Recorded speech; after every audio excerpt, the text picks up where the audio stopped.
Flex ko po muna, ari pong aking mga halaman na pinakita ko po dun sa isa kong video na inayos ko. Isa po ito sa paborito kong spot po din sa aming bahay.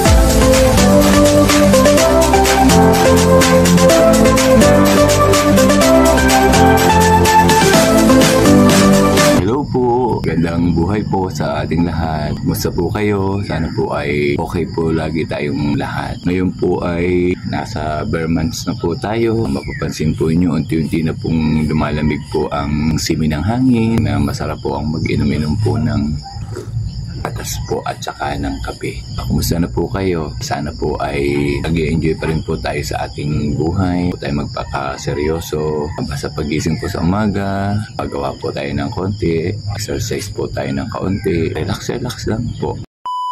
Flex ko po muna, ari pong aking mga halaman na pinakita ko po dun sa isa kong video na inayos ko. Isa po ito sa paborito kong spot po din sa aming bahay, sa malapit po sa garden. Ito po ay lapit po sa aking biniling bato na upuan. Masarap po din talaga laging magkape-kape. Marami po din papunta po ng bahay ay din po lagi nagpapapicture. Nakatuwa po. Sana po ay gusto rin po ninyo ang ganitong area. Araw pong ito, ang ating pong video ay po-focus po naman sa mga halaman na hindi po tayo talaga nahihirapang itanim. Ang iba nga po ay pag gusto magpadami ay mag-propagate ng halaman ay gumagamit pa po ng mga ICU method. Kung sa trabaho po ay marami pa pong gagawin, ay ang gusto po natin ay yung madalian pong pagtatanim. Sa video pong ito, ipapakita ko po sa inyo yung mga halaman po na pag pinutol po natin ay pwede po nating itanim ng mabilisan, o yung sa akin pong case ay ang tawag ko po doon ay tusok-tusok lang. Bago po tayo mag-start, baka po naman makaka-request na sa mga makakapanood po ng ating video na ito ay baka naman po pwedeng makapag-subscribe kayo. Wala naman pong bayad yun. Ang pag-subscribe po nyo sa video ko ay pagpapakita po ng suporta po ninyo at pagmamahal. Napakaganda po ng araw ngayong umagang ito. Ganda po ng sikat ng araw. Ngayong oras po ay mag-6 pa lang po pero maliwanag na po. Mas po ng aming bahay. Mukha pong malaki pero maliit lang po yan. Picture lang po o sa video lang po yung malaki. Ang ganda po ng panahon. Nakakatuwa po o. Hindi po nagbabadya na uulan. Sarap pong maglinis-linis, magtanim-tanim. Bangon na po kayo at tayo po ay gumawa na rin po. Naubos na po natin ang mga kalat, mga damo. Pakaunti-kaunti na lang po ang ating lilinisin sa makagawa pa po tayo ng ibang bagay.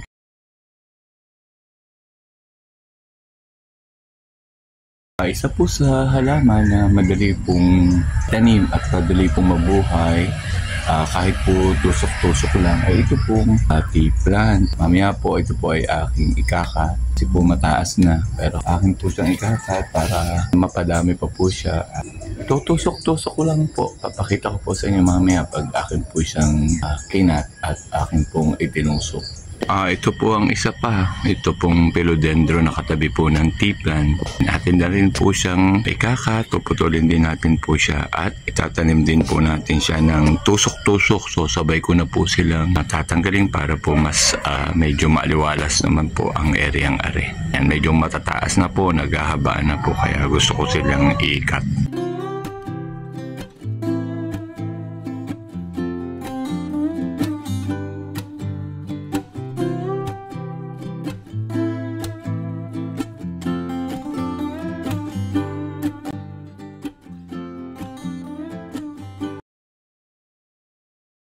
Ito din pong halaman na ito, ang isa rin po sa madali din pong itanim ng tusok-tusok. Mataas na rin po siya. Kasama po siya nung itinusok ko dati na tea plant na mapapansin nyo po na buhay. Ito naman pong isa ay mataas na, babawasan ko din po o ikakat ko din po, at yung pong mapuputol po, yun po ang itatanim ko na itutusok ko din lang po.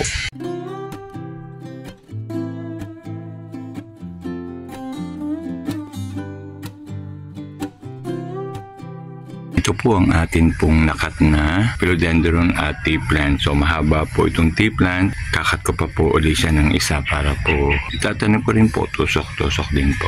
Ito naman po yung pinutol ko ding isa. Babawasan ko din po ng dahon, ikakat ko din po siya ng isa pa para po magdalwa siya pag itinusok ko.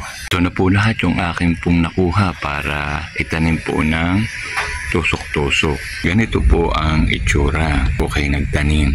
Mamaya ko po siya itatanim. Kukuha po muna ako ng aloe vera. Yung pong pinagputulan ay akin pong kukuskusan ng kaunti para lalo po siyang mas madali pong mabuhay. Yan po yung mga inalis ko pong dahon. So lalagay ko po din sa lagayan ko po ng mga pinutol pong dahon.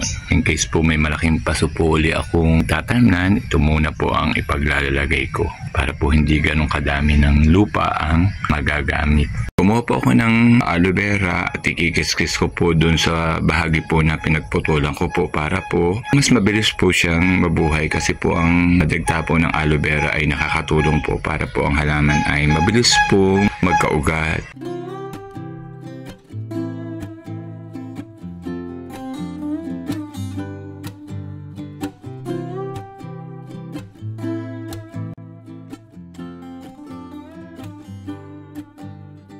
Yan, pwede na pong itanim. Pwede na po itong itanim. Nakuskusan na po. Mamaya po ipapakita ko po sa inyo kung saan ko po ito itinanim.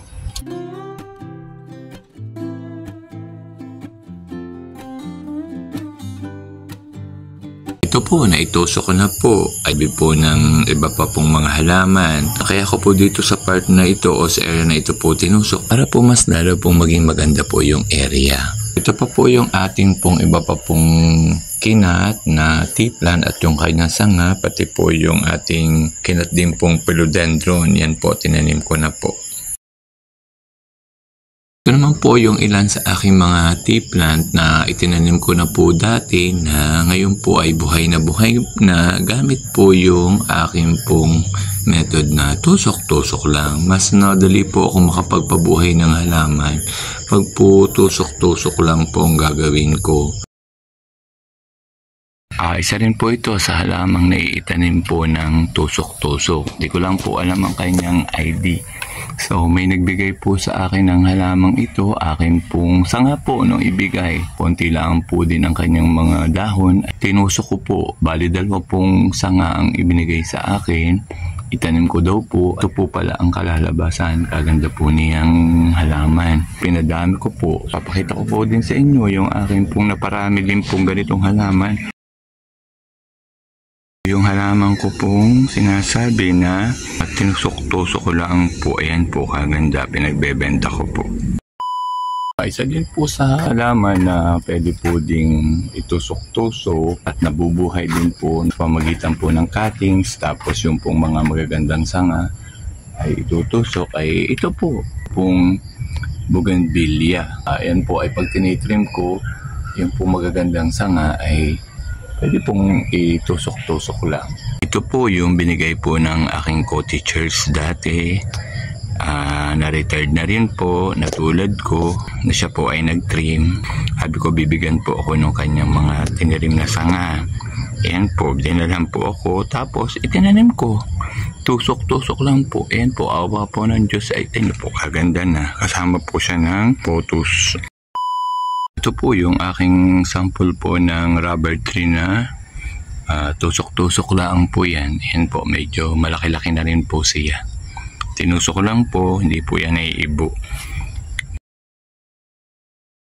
Finally po, nakatapos na po ulit tayo ng ating pong pagtatanim. Ito pong ating mga itinim na halaman. Ito po yung mga halaman na kahit po pagputol-putulin ay pwede pong itanim ng tusok-tusok lang at nabubuhay po. Nakakatuwa po din ng ganitong klase ng halaman kung saan po ay less po ang pagod natin. May mga halaman po talaga na pag tinanim po natin ay talaga pong pagod po tayo. Kailangan po natin mag-exert ng effort. May mga halaman naman pong madali pong ipagtatanim na hindi po tayo masyadong mapapagod at madali din po tayo makakatapos. Kaya po itong mga halamang atin pong itinanim ngayon ay dali ko pong naitanim, madali din pong natapos. Kaya po mga kapag-relax na. Mga tulad po natin naghahalaman, nakakatuwa po. Minsan po ay ang mga halaman po ay minsan hilo na po sa atin kasi po kung saan po natin pinaglalagay, palipat-lipat po sila ng tayo. Hindi lang po nila masabi kung saan po natin sila pagdadala. Kasi po tayo po mga naghahalaman, gusto po natin ay paganda po. Kung sino man po makakita ay matutuwa po sa ayos. Ganun po tayo